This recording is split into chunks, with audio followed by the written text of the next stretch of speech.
Hello everyone, कैसे हो आप सब। मैं रोहित गायकवाड़ आप सभी का स्वागत करता हूँ हमारे यूट्यूब चैनल गायकवाड़ केमिस्ट्री पर।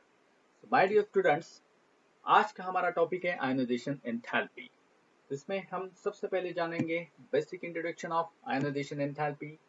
देन हम बात करेंगे periodic trend of ionization enthalpy, the factors which affect on ionization enthalpy, and the last one, very important, exceptions. Okay, let's start. So ionization enthalpy की definition हम देखेंगे, लेकिन इस पिक्चर के द्वारा मैं आपको बेसिक आयनाइजेशन एंथैल्पी का कंसेप्ट क्या है ये समझाने की यहाँ पे कोशिश करता हूँ। तो देखिए, ये हमारा एटम है। एटम के सेंटर में होता है न्यूक्लियस। न्यूक्लियस के अंदर होते हैं protons, we know that. And protons के ऊपर चार्ज होता है पॉजिटिव। तो प्रोटॉन्स यहाँ सेंटर में है, और ये जो है, ये जो स्माइलिंग फेस वाला, ये है आपका electron. We know that the protons and electrons, there is a strong electrostatic force of attraction is present. लेकिन अब यहाँ पे हमें इन दोनों को एक दूसरे से अलग करना है। Now we have to remove the electron. तो देखिए, when electron is removed, if you have to remove the electron, you have to do work against the attractive force, क्योंकि न्यूक्लियस के जो प्रोटॉन्स हैं इन्होंने स्ट्रांगली होल्ड करके रखा है वैलेंस इलेक्ट्रॉन को। So we have to supply some energy to remove this electron. देखिए भाई, इलेक्ट्रॉन की दिल की बात, प्रोटॉन से ये क्या कह रहा है? इलेक्ट्रॉन कह रहा है, protons, if you have to remove me from your life, give me energy. अगर तुझे अपनी जिंदगी से मुझे निकालना है, मुझे एनर्जी देनी पड़ेगी। और प्रोटॉन जो है ये कह रहा है, मैं तुझे नहीं छोड़ूंगा, I will not leave you. लेकिन यहाँ पे हमने इलेक्ट्रॉन और प्रोटॉन को एक दूसरे से दूर कर दिया। यहाँ पे देखिए, जो इलेक्ट्रॉन है बेचारा रो रहा है, इसे प्रोटॉन से हमने अलग कर दिया, वैलेंस शेल से हमने निकाल दिया। यही आयनाइजेशन एंथैल्पी है, amount of energy require to remove electron from gaseous atom. देखिए definition, ionization enthalpy is defined as the amount of energy required to remove the most loosely bound electron from an isolated gaseous atom to form a cation. Neutral gaseous atom में से electron को बाहर निकालने के लिए लगने वाले energy को हम कहते हैं आयनाइजेशन एंथैल्पी, या फिर आयनाइजेशन एनर्जी, या फिर आयनाइजेशन पोटेंशियल भी इसे कहते हैं। तो हमने देखा कि इलेक्ट्रॉन को अगर आपको बाहर निकालना है, we must have to give some energy, because there is attractive force between the positive charge proton and electron. Electron को प्रोटॉन्स जो है ये आसानी से छोड़ेंगे नहीं। सो इस डेफिनेशन में देखिए, this words are so much important. पहली बात, हम गैसियस एटम की बात कर रहे हैं, we are talking about gaseous atom. तो एटम गैसियस होना जरूरी है। Second one is isolated. Isolated का मतलब है अकेला। हम सिंगल एटम की यहाँ पे बात करें, it should not be associated with other atoms. So isolated gaseous atom में से अगर हम इलेक्ट्रॉन बाहर निकालेंगे, तो there is formation of cation. Now in this example, let's assume X is our gaseous atom and we are removing a single electron. If we remove a single electron and there is formation of monovalent cation, then we will call this I1. What is I1? Ionization enthalpy first. Now suppose I remove one more electron. अगर दूसरा electron बाहर निकाला तो इसे हम कहेंगे I2. Now if again I remove one more electron, this is called as I3. So successfully we are removing this electron. Therefore, we can call this successive ionization enthalpy. तो I think अब concept आपको समझा है कि आपको करना क्या है। आपको न्यूट्रल गैसियस एटम में से जो वैलेंस इलेक्ट्रॉन है, most loosely bound electron is what? Your valence electron. क्योंकि वैलेंस इलेक्ट्रॉन और न्यूक्लियस के बीच में डिस्टेंस ज्यादा है, तो अट्रैक्टिव फोर्स तो रहेगा न्यूक्लियस के प्रोटॉन्स का आखिरी इलेक्ट्रॉन के ऊपर, लेकिन as compare to inner electron ये थोड़ा सा कम तो रहेगा. Okay, so we are removing this one electron, then we can call this I1. Second electron हमने बाहर निकाला I2, थर्ड इलेक्ट्रॉन अगर बाहर निकाला, so this is what I3. Now my question is, amongst from this all I1, I2 and I3, in which of you will require a high amount of energy? इन सभी में से सबसे ज्यादा energy आपको कहाँ पे लगेगी? The answer is I3 greater than I2 greater than I1. सबसे ज्यादा एनर्जी आपको I3 मतलब x+2 से इलेक्ट्रॉन बाहर निकालने के लिए लगेगी. Now what is the explanation? See here. तो जब हम यहाँ पे इलेक्ट्रॉन बाहर निकालते हैं न्यूट्रल गैसियस एटम में से, तो देखिए एक इलेक्ट्रॉन बाहर निकलने के बाद इलेक्ट्रॉन्स कम हो रहे हैं. मान लीजिए कि आपके पास 11 इलेक्ट्रॉन्स थे, अब एक इलेक्ट्रॉन बाहर निकल गया तो 10 ही बचेंगे. प्रोटॉन्स तो उतने ही रहेंगे, तो प्रोटॉन्स के इलेक्ट्रॉन के ऊपर अट्रैक्टिव फोर्स बढ़ जाएगा, जिसकी वजह से एटॉमिक साइज कम हो जाएगी. और अगर एटॉमिक साइज कम हो गई तो उस केस में देखिए यहाँ पे कि पॉजिटिव चार्ज और इलेक्ट्रॉन के बीच का डिस्टेंस जो है, ये डिस्टेंस कम होने की वजह से प्रोटॉन्स आसानी से इलेक्ट्रॉन को लूज करना नहीं चाहेंगे. That means you will require a more amount of energy if you are removing the electron from the smaller atom. Correct? So always remember this. This is very important. I3 is always greater than I2 and I2 is always greater than I1. So what are the units of ionization enthalpy? First one is electron volt per atom, then kilojoule per mole, and third one is kilocalorie per mole. These are the some units we generally use to measure the ionization enthalpy. We can do conversion as well. So 1 electron volt per atom, this is 23.06 kilocalorie per mole, and if it is in kilojoule per mole, then it is 96.49 kilojoule per mole. One more important thing here, you have to remember that we are supplying the energy to the atom to remove the electron. Therefore, ionization enthalpy is always an endothermic process, क्योंकि atom को यहाँ पे electron को बाहर निकालने के लिए energy absorb करनी पड़ेगी. We know that enthalpy is endothermic. When heat is absorbed, energy is absorbed, और जब एनर्जी बाहर निकल जाती है, then that is exothermic. Ionization enthalpy is always an endothermic process. Delta H is always a positive. Now we'll talk about the periodic trend. In periodic table, we know that as we go from left to right, the atomic size decreases. The reason is increase in nuclear charge, increase in effective nuclear charge. तो जैसे जैसे nuclear charge बढ़ता है तो atom की size क्या हो जाएगी? Decrease. Why nuclear charge is increases? Because number of protons increases. तो ये जितने प्रोटॉन्स बढ़ जाएंगे एटम की साइज घट जाएंगी, और एटम अगर छोटा हो जाएगा तो उस केस में जो प्रोटॉन्स है ये वैलेंस शेल को ज्यादा स्ट्रांगली अट्रैक्ट करके रखेंगे, जिसकी वजह से अगर हमें वैलेंस शेल के इलेक्ट्रॉन को बाहर निकालना है, वैलेंस इलेक्ट्रॉन को बाहर निकालना है, तो आपको ज्यादा एनर्जी देनी पड़ेगी. That means from left to right, periodic table, the general trend is ionization enthalpy is increases.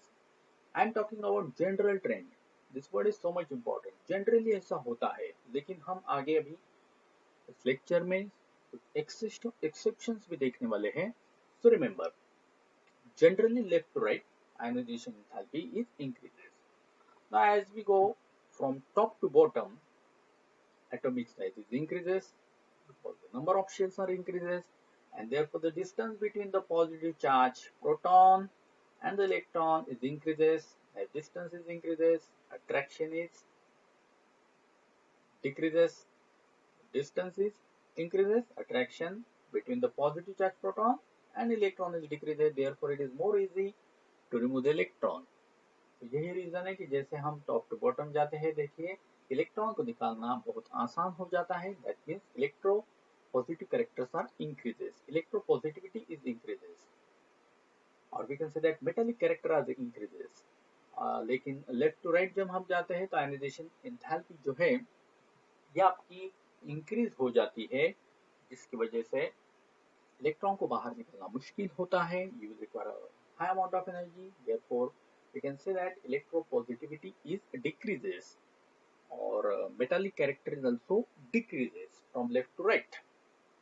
तो देखिए सब इलेक्ट्रॉन बाहर निकालने के लिए कितनी एनर्जी लगेगी, ये इसका सब खेल है। अगर कम एनर्जी लगी तो आयनाइजेशन एंथैल्पी कम है, अगर ज्यादा एनर्जी लगी तो आयनाइजेशन एंथैल्पी ज्यादा है, और ये डिपेंड करता है एटम की साइज के ऊपर। वेरी सिंपल है, एटम की साइज छोटी ज्यादा एनर्जी लगेगी, एटम की साइज बड़ी तो कम एनर्जी लगेगी। Now we talk about the factors affecting on ionization enthalpy. कौन कौन से फैक्टर्स है जो आयनाइजेशन एंथैल्पी के ऊपर परिणाम करते हैं। सबसे पहला फैक्टर है आपका एटॉमिक साइज। देखिए अभी हमने बात की कि एटम अगर छोटा होगा तो वहां पे आपको इलेक्ट्रॉन को बाहर निकालने के लिए एनर्जी ज्यादा देनी पड़ेगी। Now tell me, we are having this two atom, one is A another one is B. तो ए और बी में आपको सबसे ज्यादा एनर्जी इलेक्ट्रॉन को बाहर निकालने के लिए किस एटम में लगेगी। Correct, answer is A. The reason is atom is small, the distance between this positive charge proton and electron is less, therefore we will require large energy to remove this valential electron। यहाँ पे B में देखिए atom बड़ा है, positive charge proton और electron के बीच में distance ज्यादा है, डिस्टेंस ज्यादा है अट्रैक्शन कम है, अट्रैक्शन कम है तो इलेक्ट्रॉन को निकालना इजी है। तो A की आयनाइजेशन एंथैल्पी ज्यादा है, B की आयनाइजेशन एंथैल्पी कम है। चलिए नेक्स्ट फैक्टर देखते हैं हम, nuclear charge. Ionization enthalpy directly proportional to nuclear charge. देखिए न्यूक्लियर चार्ज जैसे प्रोटॉन्स बढ़ेंगे न्यूक्लियर चार्ज बढ़ जाएगा, और न्यूक्लियर चार्ज अगर बढ़ गया तो प्रोटॉन जो है ये इलेक्ट्रॉन को, यहाँ पे हमारा इंटरेस्ट वैलेंशियल के इलेक्ट्रॉन को है, तो इलेक्ट्रॉन को न्यूक्लियस के प्रोटॉन स्ट्रांगली होल्ड करके रखेंगे, जिससे इलेक्ट्रॉन का निकलना मुश्किल हो जाएगा। Will recover a high amount of energy to remove the electron, therefore as nuclear charge increases ionization enthalpy also increases, the relation is directly proportional. अब स्क्रीनिंग इफेक्ट, ये हमने पिछले लेक्चर में बहुत डिटेल में देखा था। स्क्रीनिंग इफेक्ट, शील्डिंग इफेक्ट क्या है। तो देखिए स्क्रीनिंग इफेक्ट अगर बढ़ेगा तो आयनाइजेशन एंथैल्पी जो है ये डिक्रीज हो जाएगी। चलिए अब इसे समझने की कोशिश करते हैं। तो स्क्रीनिंग इफेक्ट क्या है, एक मिनट में हम देखते हैं, या फिर हम कह सकते हैं कि रिवाइज कर सकते हैं। अगर आपने मेरा पिछला लेक्चर स्क्रीनिंग इफेक्ट के ऊपर देखा तो आपको डेफिनेटली ये समझ में आएगा। तो स्क्रीनिंग इफेक्ट देखिए कि यहाँ पे देखिए एक एटम है, एटम के सेंटर में यहाँ पे न्यूक्लियस, न्यूक्लियस के अंदर होते हैं protons, and these are your innermost electron and these are your outermost electron, that means valential electron. So because that innermost electron repel the outermost electron because same charge, whereas this positive charge proton love both innermost electron as well as the outermost electron। भाई positive charge जो proton है ये तो सबके ऊपर प्रेम करेगा, अंदर वाले इलेक्ट्रॉन के ऊपर भी और बाहर वाले इलेक्ट्रॉन के ऊपर भी, लेकिन इनरमोस्ट इलेक्ट्रॉन का जो रिपल्शन है आउटरमोस्ट इलेक्ट्रॉन के प्रति, जिसकी वजह से पॉजिटिव चार्ज जो है ये इतना इफेक्टिवली आखिरी इलेक्ट्रॉन तक पहुंचता नहीं है, क्योंकि इनरमोस्ट इलेक्ट्रॉन ये रिपेल करती है आउटरमोस्ट इलेक्ट्रॉन को। तो innermost electron acts as the screen, innermost electron acts as the shield, और जिसकी वजह से इतना इफेक्टिवली पॉजिटिव चार्ज आखिरी इलेक्ट्रॉन तक पहुंचता नहीं है। और जितने इनर इलेक्ट्रॉन बढ़ जाएंगे उतनी अच्छी शील्डिंग हो जाएगी। मतलब देखिए कि अगर इस शेल में अगर बहुत इलेक्ट्रॉन्स अगर बढ़ गए, इनर इलेक्ट्रॉन्स अगर बहुत ज्यादा बढ़ गए, तो एक पॉजिटिव चार्ज को पूरी परफेक्टली शील्ड करेंगे, जिसकी वजह से पॉजिटिव चार्ज बहुत कम आउटर इलेक्ट्रॉन के ऊपर पहुंचेगा। तो आप ही सोचो कि अगर आखिरी इलेक्ट्रॉन तक अट्रैक्टिव फोर्स नहीं पहुंचेगा तो यहाँ पे आखिरी इलेक्ट्रॉन को बाहर निकालना आसान हो जाएगा, क्योंकि न्यूक्लियस का उतना स्ट्रांगली होल्ड आखिरी इलेक्ट्रॉन तक रहेगा नहीं। इसका मतलब स्क्रीनिंग इफेक्ट अगर बढ़ेगा तो आयनाइजेशन एंथैल्पी ये घट जाएगा। और स्क्रीनिंग इफेक्ट का बढ़ना मतलब इनरमोस्ट इलेक्ट्रॉन का बढ़ना, इनकी शील्डिंग बढ़ना। तो आई थिंक अब ये कंसेप्ट भी आपको समझा होगा। और स्क्रीनिंग इफेक्ट की अगर हम बात करें तो एस इलेक्ट्रॉन, एस सबशेल के इलेक्ट्रॉन ये बहुत ही अच्छे स्क्रीनिंग करते हैं, बाद में पी, बाद में डी, बाद में F. Yes greater than p, greater than d, greater than F. चलिए अब देखते हैं हम fourth factor, type of electrons involve. हम किस इलेक्ट्रॉन को रिमूव कर रहे हैं, ये भी बेहद इंपॉर्टेंट पॉइंट है। देखिए, ionization energy is also depends upon the type that's we are removing s, p, d, f electron. S, p, d या फिर एफ के इलेक्ट्रॉन हम रिमूव कर रहे हैं। तो हम इसे पेनिट्रेशन पावर की कंसेप्ट से भी समझ सकते हैं। देखिए, in simple language I give you explanation. Atom के अंदर एस सबशेल जो होता है ये न्यूक्लियस के बेहद करीब होता है, बाद में पी, बाद में डी और बाद में एफ। यस ऑर्बिटल का जो शेप है आपको पता है कि स्फेरिकल होता है, पी आपका डम्बेल शेप होता है, डी डबल डम्बेल शेप होता है और एफ तो बहुत कॉम्प्लिकेटेड शेप होता है। तो यस जो है ये ऑर्बिटल न्यूक्लियस के करीब होने की वजह से प्रोटॉन्स का होल्ड यस के इलेक्ट्रॉन के ऊपर ज्यादा होता है।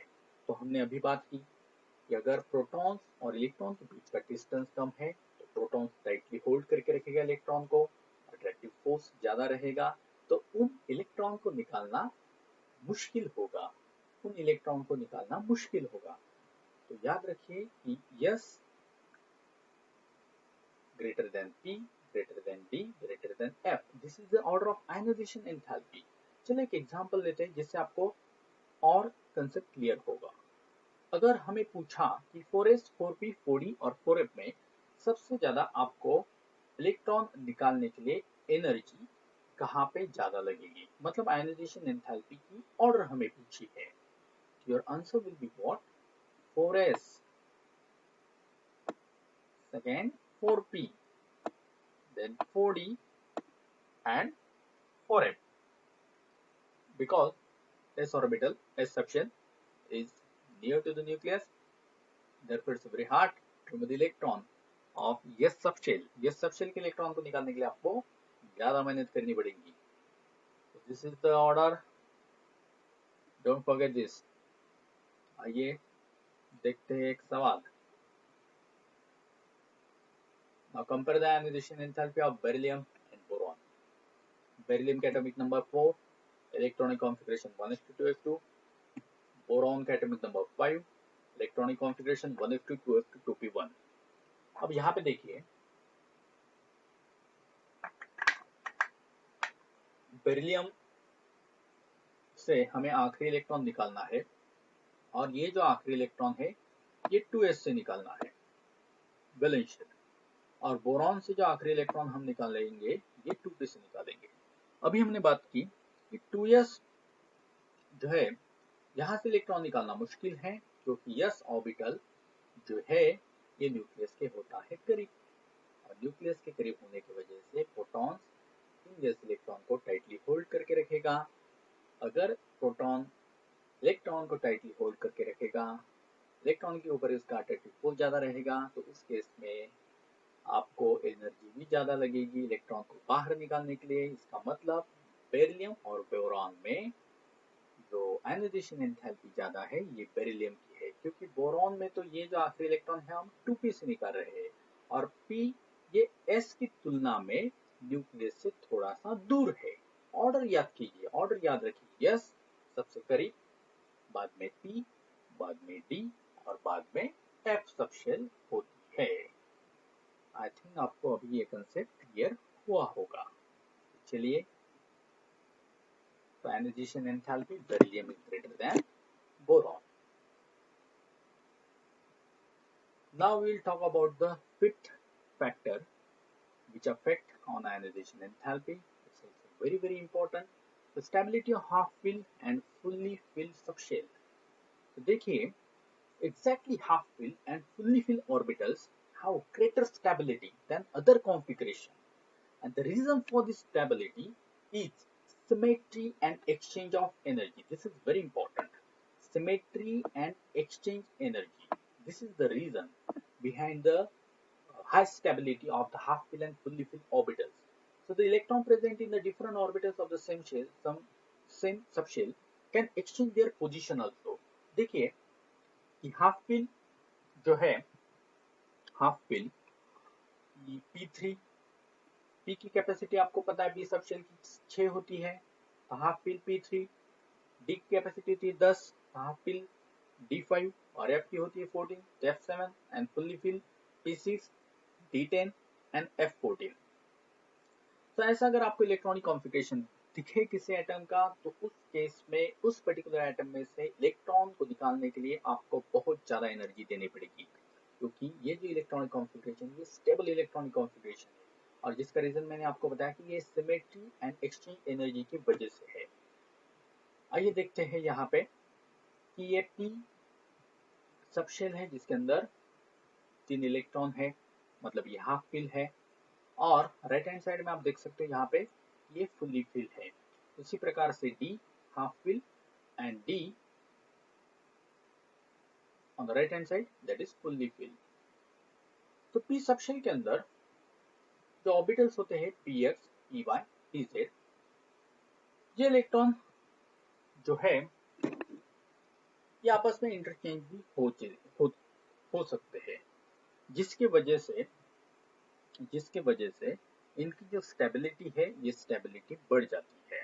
उसी प्रकार से डी में भी इलेक्ट्रॉन जो है ये अपनी पोजीशन एक्सचेंज कर सकते हैं, जिसके वजह से स्टेबिलिटी जो है ये आपकी बढ़ जाती है। So this is the reason behind the stability. चलिए देखते हैं कुछ सवाल। अब यहाँ पे पूछा है हमें, compare the ionization enthalpy of nitrogen and oxygen. Nitrogen and oxygen की आयनाइजेशन एंथैल्पी यहाँ पे हमें कंपेयर करनी है। तो नाइट्रोजन का atomic number 7, electronic configuration 1s2 2s2 2p3, oxygen की electronic configuration 1s2 2s2 2p4। यहाँ पे हम इस पिक्चर में भी देख सकते हैं कि 2p में कितने इलेक्ट्रॉन है 3, और 2p में यहाँ पे ऑक्सीजन के कितने इलेक्ट्रॉन है 4। तो आप ही अभी बताओ किसमें आपको एनर्जी ज्यादा लगेगी। Correct, nitrogen, because nitrogen is half fill. 2p में कितने इलेक्ट्रॉन है 3, हाफ फिल होने की वजह से एक्सेल स्टेबिलिटी नाइट्रोजन को प्राप्त हुई। इसलिए नाइट्रोजन का अगर आपको इलेक्ट्रॉन बाहर निकालना है नाइट्रोजन में से 2p से, you will require the higher amount of energy as compared to the oxygen. So first ionization enthalpy अभी हमने देखा कि एक इलेक्ट्रॉन निकालने की अगर यहाँ पे हम बात कर रहे हैं। Now if I have to remove one more electron, then what happens? See here, अगर हमने सेकंड आयनाइजेशन एंथैल्पी दोनों की कंपेयर यहाँ पे की तो क्या होगा। देखिए 2p का एक इलेक्ट्रॉन निकल जाने के बाद 2p के पास कितने इलेक्ट्रॉन बच जाएंगे 3, मतलब अभी ऑक्सीजन का 2p हाफ फिल हो गया। देखिए यहाँ पे 2p का एक इलेक्ट्रॉन निकल गया, this is first ionization enthalpy. अगर हमने और एक इलेक्ट्रॉन निकालने की यहाँ पे कोशिश की तो 2p के पास अभी कितने हो जाएंगे, p में 3 electrons, that means half fill. So half fill मतलब स्टेबिलिटी ज्यादा। इसका मतलब अगर हम सेकेंड आयनाइजेशन एंथैल्पी दोनों की कंपेयर करें तो ऑक्सीजन के केस में सेकेंड इलेक्ट्रॉन निकालना ज्यादा मुश्किल होगा as compare to the nitrogen. Therefore second ionization enthalpy of oxygen is greater than the nitrogen. Remember, हम यहाँ पे कंपैरिजन ऐसा भी कर सकते हैं। फर्स्ट आयनाइजेशन एंथैल्पी भी आपको एग्जाम में पूछी जा सकती है, या फिर सेकेंड आयनाइजेशन एंथैल्पी। चलिए आगे बढ़ते हैं। Compare ionization enthalpy of phosphorus and sulfur. Now phosphorus atomic number 15, configuration 1s2 2s2 2p6 3f2 3p3. Sulfur ionization enthalpy sulphur का atomic number 1s2 2s2 2p6 3s2 3p4। Okay, तो देखिए यहाँ पे भी वही कंसेप्ट, फॉस्फोरस 3p3 मतलब half पिल, और sulphur 3p4। तो किस में ज़्यादा एनर्जी लगेगी? फॉस्फोरस में, ऑब्वियसली। अभी हमने पढ़ा, तो आई थिंक अभी आपको कंसेप्ट बहुत अच्छे से क्लियर हुआ होगा। आपको फॉस्फोरस से इलेक्ट्रॉन निकालने के लिए ज़्यादा एनर्जी लगेगी as compare to the sulphur. चलिए हम आगे बढ़ते हैं। Now if you have to compare the ionization enthalpy of magnesium and aluminium, magnesium का एटॉमिक नंबर कितना है? 12, 1s2 2s2 2p6 3s2, aluminium 13। Now see here, यहाँ पे 3s2 और 3p1, 3s2 में से इलेक्ट्रॉन निकालना है, तो ये फुलफिल है, और फुलफिल से अगर आप इलेक्ट्रॉन बाहर निकालोगे तो आपको एनर्जी ज़्यादा लगेगी। एक तो ऐसा हम कंसेप्ट यहाँ पे लगा सकते हैं, या फिर पेनिट्रेशन पावर के कंसेप्ट से भी हम ये समझ सकते हैं। हमने अभी बात की थी कि s ऑर्बिटल के इलेक्ट्रॉन को निकालना मुश्किल है, आपको ज़्यादा एनर्जी लगेगी, क्योंकि s ऑर्बिटल ये न्यूक्लियस के करीब होते हैं, प्रोटॉन का उनके ऊपर होल्ड जो है ये स्ट्रांग होता है। तो यहाँ पे मैग्नीशियम से इलेक्ट्रॉन निकालना ये एल्यूमिनियम की तुलना में क्या होगा? ज़्यादा मुश्किल, या फिर एनर्जी यहाँ पे ज़्यादा लगेगी। तो your answer is what? Your answer is magnesium greater than the aluminium, remember.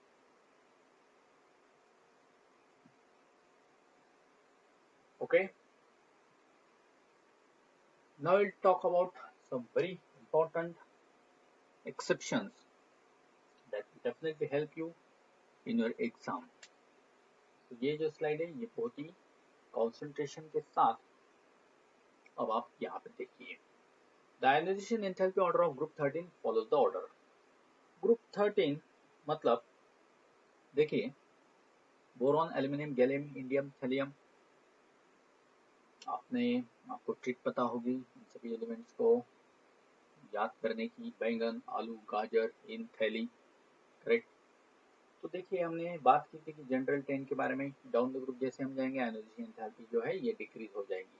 मतलब एक्सपेक्टेड ऑर्डर हमारी ये है, पहले बोरॉन, बाद में एल्यूमिनियम, गैलियम, इंडियम, थैलियम। लेकिन यहाँ पे ये एक्सेप्शन है, एक्चुअल ऑर्डर आपकी ये है, बोरॉन के बाद है आपका थैलियम, उसके बाद है गैलियम, बाद में एल्यूमिनियम और बाद में इंडियम। तो ये जो इरेगुलरिटी इन जो ट्रेंड हमें दिखाई दे रहा है, इसका रीजन है poor shielding of D and F orbital. Poor shielding of D and F orbital. F orbital की पुअर शील्डिंग जहाँ पे होती है उस कंसेप्ट को हम कहते हैं लैंथेनाइट कॉन्ट्रैक्शन। तो लैंथेनाइट कॉन्ट्रैक्शन की वजह से थैलियम जो है यहाँ पे इसके ऊपर असर हमें दिखाई दे रहा है, जिसके वजह से थैलियम की साइज जो है ये छोटी हो गई, और जिसकी वजह से इलेक्ट्रॉन को बाहर निकालने के लिए थैलियम से हमें एनर्जी ज़्यादा लग रही है। और यही रीज़न है कि थैलियम जो है हम एक्सपेक्ट कर रहे थे कि सबसे कम एनर्जी इसे लगेगी, लेकिन ये सेकेंड पोजीशन पे यहाँ पे आ गया। लैंथेनाइट कॉन्ट्रैक्शन ये इसका रीज़न है। अगर हम गैलियम की बात करें, यहाँ पे जो रीज़न है ये रीज़न है आपका transition contraction. Transition contraction actually ये डी ऑर्बिटल की पुअर शील्डिंग से होता है। डी ऑर्बिटल का शेप होता है डिफ्यूज, आप जानते हो। एफ ऑर्बिटल का तो उससे भी ज़्यादा डिफ्यूज होता है, हाईली डिफ्यूज शेप। तो डिफ्यूज शेप होने की वजह से न्यूक्लियस जो है इसका अट्रैक्टिव फोर्स या आखिरी वैलेंस इलेक्ट्रॉन तक पहुंचता है, और जिसकी वजह से इलेक्ट्रॉन को बाहर निकालना मुश्किल हो जाता है। यहाँ पे भी स्क्रीनिंग इफेक्ट, शील्डिंग इफेक्ट का कंसेप्ट आपको पता होना जरूरी है। एक्चुअली ये आपको 12th स्टैंडर्ड में लैंथेनाइट कॉन्ट्रैक्शन, ट्रांजिशन कॉन्ट्रैक्शन सीखने को मिलेगा। तो याद रखिए, अगर समझ में आया तो वेरी गुड। तो एक्चुअल ऑर्डर ये है, तो एग्जाम में ये ऑर्डर आपको याद रखनी है। Now if we talk about the group 14, expected order हमारी ये है। तो याद करने का तरीका, कहे सीता गीता सुनो प्रभु, carbon silicon germanium tin and lead. Carbon silicon germanium tin and lead, कहे सीता गीता सुनो प्रभु। लेकिन एक्चुअल ऑर्डर डिफरेंट है। एक्चुअल ऑर्डर है आपकी, कहे सीता गीता प्रभु सुनो। थोड़ा सा आखिरी में देखिए, पीबी लीड आगे आ गया टीन से, again again. The reason is lanthanide contraction. Lanthanide contraction का असर पीबी के ऊपर भी दिखाई दिया। पीबी की साइज छोटी हो गई, जिसकी वजह से इस इलेक्ट्रॉन निकालना थोड़ा मुश्किल हो गया, ज्यादा एनर्जी देनी पड़ी, और इसी की वजह से टीन से भी ज्यादा आयोनाइजेशन एंथैल्पी जो है ये लीड की होती है। ये ग्रुप 13 और 14 एक्सेप्शन है, वेरी इंपॉर्टेंट। जनरल ट्रेंड को फॉलो मत कीजिए, कंसेप्ट को समझ लीजिए। आखिरी एग्जांपल हम देखते हैं। Ionisation enthalpy of hafnium is greater than ionization enthalpy of zirconium. Again, the reason is same, lengthenite contraction. Due to the poor shielding of f orbital, nuclear charge जो है ये आखिरी इलेक्ट्रॉन तक पहुंच रहा है, जिससे इलेक्ट्रॉन को निकालना बहुत मुश्किल और एनर्जी ज्यादा देनी पड़ रही है। मतलब आयोनाइजेशन एंथैल्पी जो है हाफनियम की ये बढ़ गई है। तो आई थिंक आज का ये लेक्चर आपको अच्छे से समझा होगा। चलिए तो फिर से मिलेंगे अगले लेक्चर में। तब तक के लिए मैं रोहित गायकवाड़ आप सभी से कहता हूँ नमस्कार।